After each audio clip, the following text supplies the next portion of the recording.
Love at first sight, a bond between beautifully sculptured metal and humans. A lifelong emotion kept alive by the purring of handcrafted motors, polished interiors, and high fashion events. Intimate stories of men and women journeying through life in these timeless machines. And why ladies should invest in classic and vintage cars to keep these precious memories from rusting away.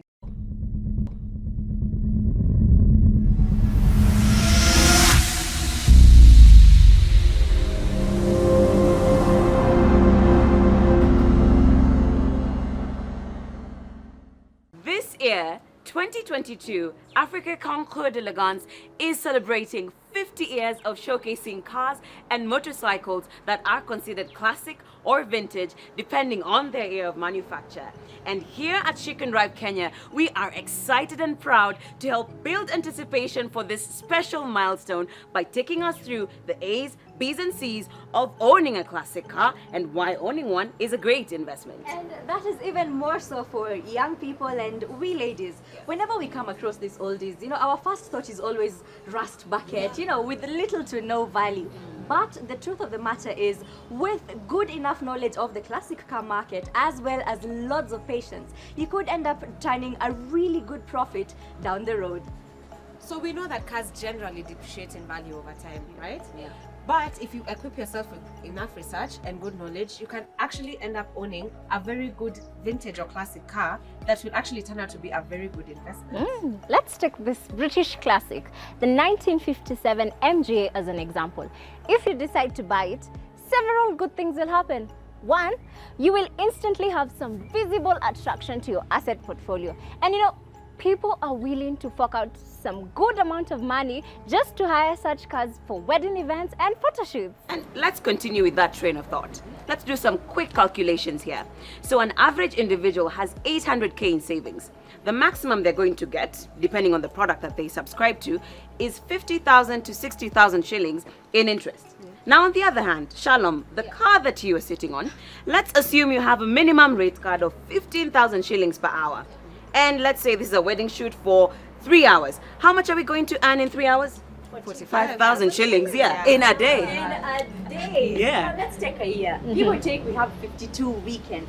Now, assuming you hire out the car for half of that or even less, you still end up turning a very good return on investment. And remember, this is after you've already accounted for maintenance costs. Yeah. Wow, so imagine you just have basically money coming into your account just by virtue of this car sitting in your garage.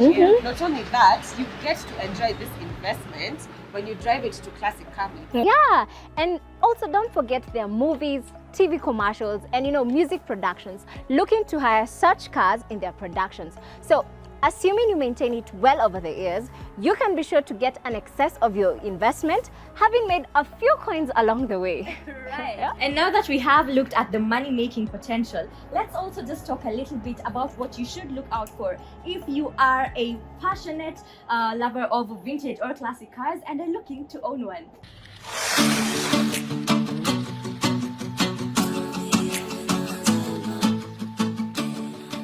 The first of this would be demand. Is the model consistently popular despite the introduction of newer models? Another thing would also be, does the owner consistently get stopped and asked if he or she is selling the car? Now that is usually a telltale sign that you are onto something special and you would be well advised to keep looking out for it. Second thing is rarity, basic law of demand and supply. So these cars are hard to come by, so you have to have a good nose for sniffing out this gem. And on top of that, clean documentation, talking about logbook, service history, change of ownership documents. These go a long way in helping the appeal of such cars. Thirdly, its design. Is it funky and unique, far ahead of its time? Feasting your eyes on a design masterpiece is one of the appeal of owning such a car. Besides, who doesn't like the admiration while on the road? I know I like people admiring my car on the road. But that being said, it reminds me of this story of a Volvo P1800 owner. So as the story goes, this guy, he used to wake up early in the morning, brew his cup of coffee, head out to the garage and just stare at his car for 1 hour in deep thought. That's some major car love. Obsession. It is car love, and it also brings in the nostalgic aspect. You Yeah. know, does this car evoke memories of a certain era? Now, say for example, what loyal fans would refer to as the golden age of the Alfa Romeo. Yeah. Now, that's just for example. And if what you are looking at has a little bit of this magic, then it is a safe bet that you are onto something special. And it's not only guys who are interested. We are also seeing a lot of ladies get into the classic car scene. Yeah. All the way from restoration to exhibition to rallying and everything in between. We did get the chance to speak to one such lady and just explore her history and heritage when it comes to the classic car collection. And we are super thrilled to be able to share this with you.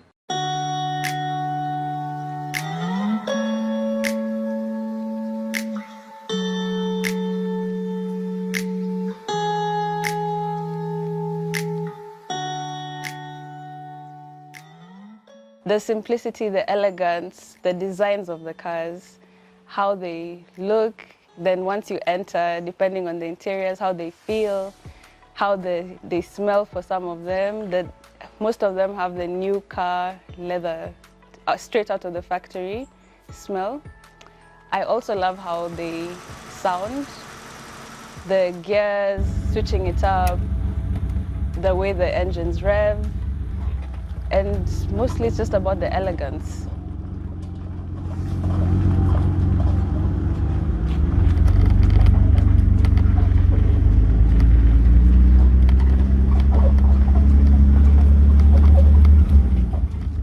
There are cars that are not of our time, so it kind of also takes you back when you look at them.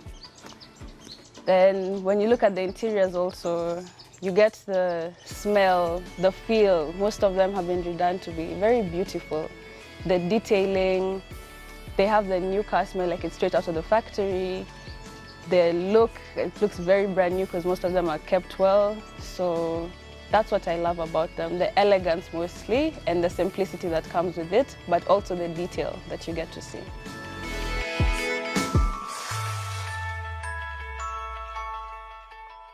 So seeing them coming from shells to these beautiful models that they are now. But my favorite is this BMW E30. If you look at it already, you guys can see that the exterior, the white color pops with the brown leather interior. It's a beautiful car, even just from looking at it. So as soon as you even turn on the ignition, the way it sounds, the way it roars, it's a sports model. It's just very beautiful. It invokes something in you, and everyone I know who's had it, who's seen it, it's undoubtedly a very beautiful car. It sounds beautiful. It feels beautiful even when you drive it. I particularly enjoy shifting the gears because it's not like other manual cars. So you get a different feel from others. And being a German machine, being a BMW, I am biased, but it's very beautiful.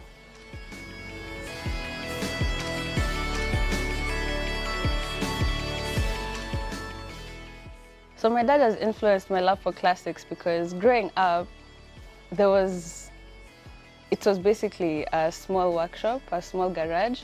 So there was always something to play with, always something to touch, something to learn from the rebuilds and the restorations that were happening.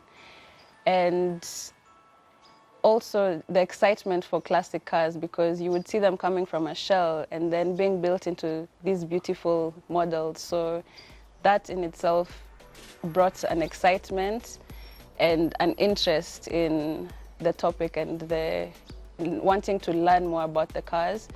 Also seeing the mechanics who are mostly male, and as a woman wanting to be there and wanting to learn more about cars because you don't really see a lot of women in the industry.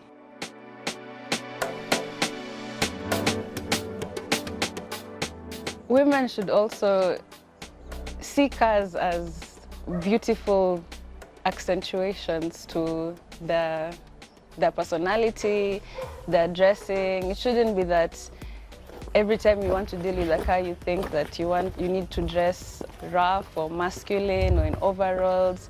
You can dress up, open the bonnet, look at it. You can take a nice drive, feel elegant as the car is, as stylish as you are. You can also invoke that in the car. Get the inspiration from the car or vice versa, even with your outfit, and take the drives, open the bonnet, feel the car.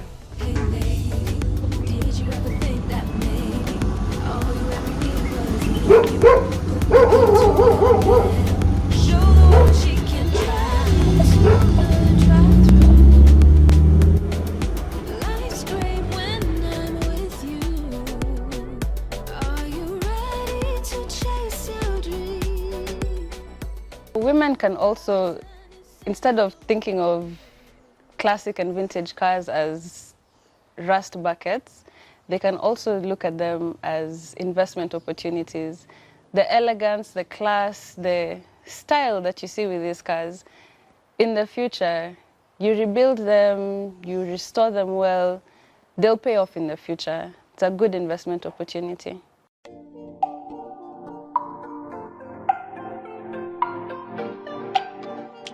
What a beautiful story there from Joy one day on growing up with classic cars around her.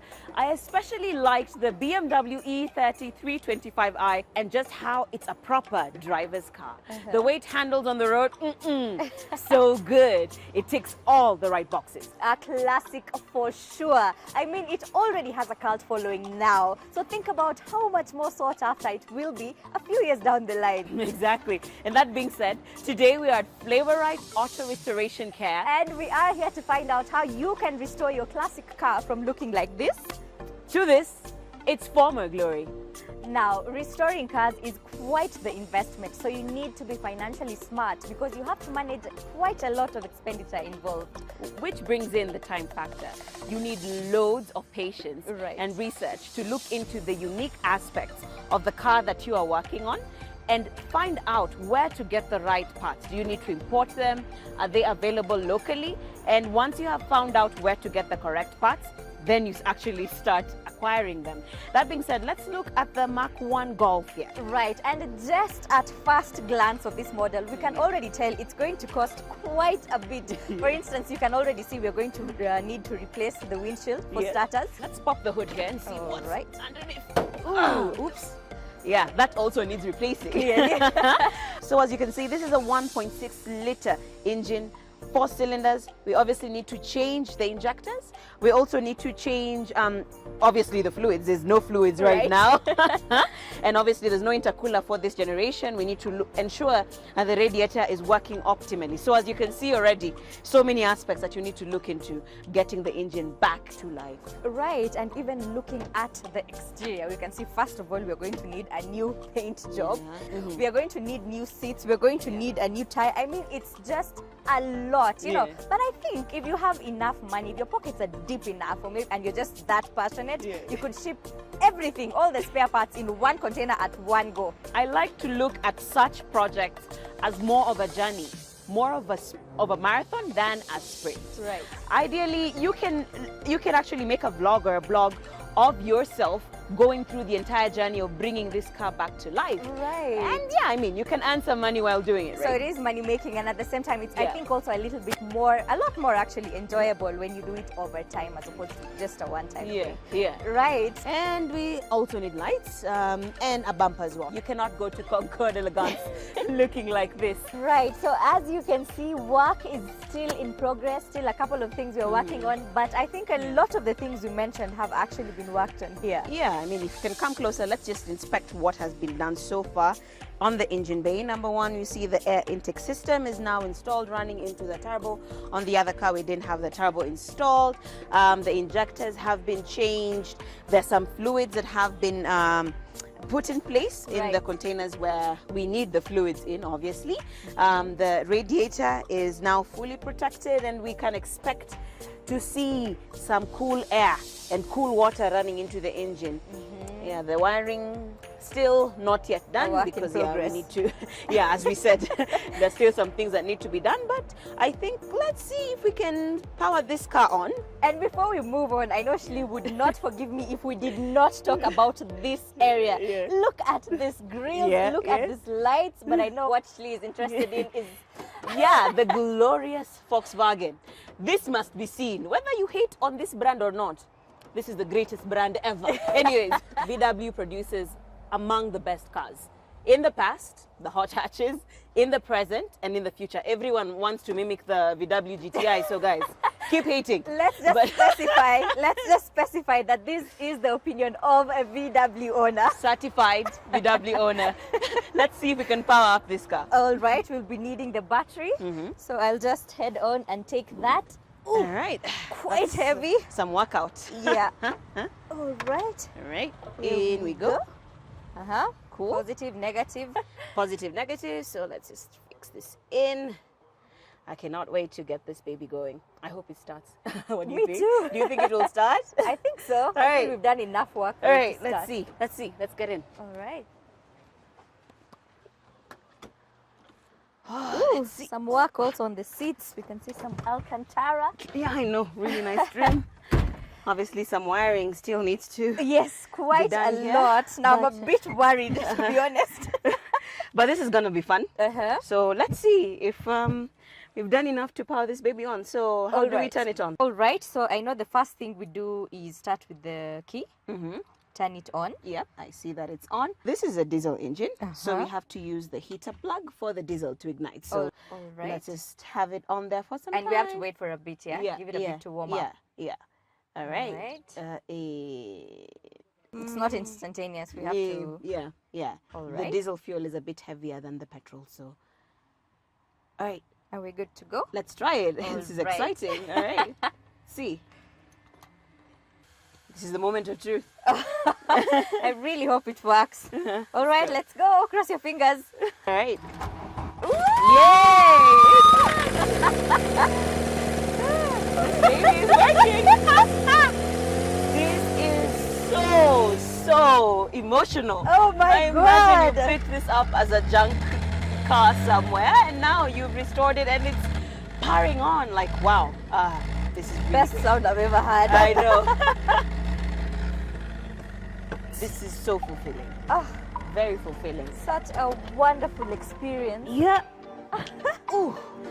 Beautiful, beautiful. Performance from the VW Golf Mark 1, Yeah. which began production from, has been produced rather from 1974 to I think 1983. 1983, that's correct. But Lovely. let us go to this other common classic in the Kenyan context.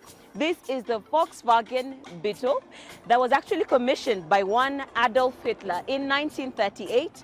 And his idea was he wanted a cheap, functional, mass-produced car that would be given to members of his nation, the Germans, and they would be used on the Autobahn, which is the road network that he built. All right, and a fun fact actually about this car you see right here is it is the longest produced car in history. We are talking a record 65 years, Yeah. and it is still a timeless classic. And must I add that this is actually one of the best-selling cars in history. Oh, It actually follows the Golf. We can see why. Yeah, exactly. It follows the Golf, but again from one family. And as you can see, this design resembles a bug. This is ladybug, why right. actually people call it the bug.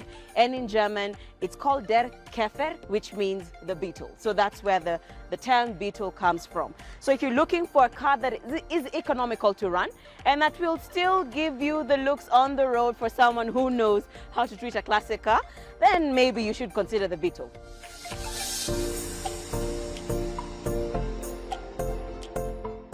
The Africa Concours D'Elegance uses the universally accepted definition of a classic car as those aged 25 years or older, and this includes cars made from 1931 to 1940, before the Second World War disrupted car manufacturing. Vintage cars were made from 1919 to December 1930. Antique cars, on the other hand, were manufactured before the year 1919. Each class has its own meaning, and mastering these is one of the most basic concepts of becoming a collector. Some of these classifications are open to interpretation and can vary, depending on the region where collector associations are located. The main points of conformity are that a classic or vintage car has maintained its original specifications, parts, shape, and performance with no alterations. It's been such an adventure. I've had such a good time. But what I've really enjoyed is just learning so much more, because I know there's a lady who's watching us today who was interested in restoring a classic car, but you think, it's so much work, Yeah. where do I even start? We hope we've given you a couple of pointers. I know we've focused on the VW, but I think the steps are pretty much the same. You know, you have to do your research on your spare parts. Of course, it has to be a mechanic that you trust and that you know. And then also just the aspect of overtime. Overtime makes it easier and more enjoyable for you. And if you have any, if you're planning on restoring something, we would love, as She Can Drive Kenya, to see your photos of before, after, of the process. You can reach us on all our social media handles at She Can Drive Kenya, and we'll really, really enjoy that. It has been such an amazing episode delving into the world of classic cars and bikes, right, ladies? Right. And just like that, we come to the end of our show. Thank you for watching, and please make sure you follow us on all our social media handles at She Can Drive Kenya to enjoy more content by women. For women. See you all on the 25th of September 2022 at the Ngong Racecourse for the 50th edition of the African Concours D'Elegance. Ciao! Just think about it. We could be cruising down the road on our way up to the coast. We got the power. Make the choice, you don't need permission once you already know.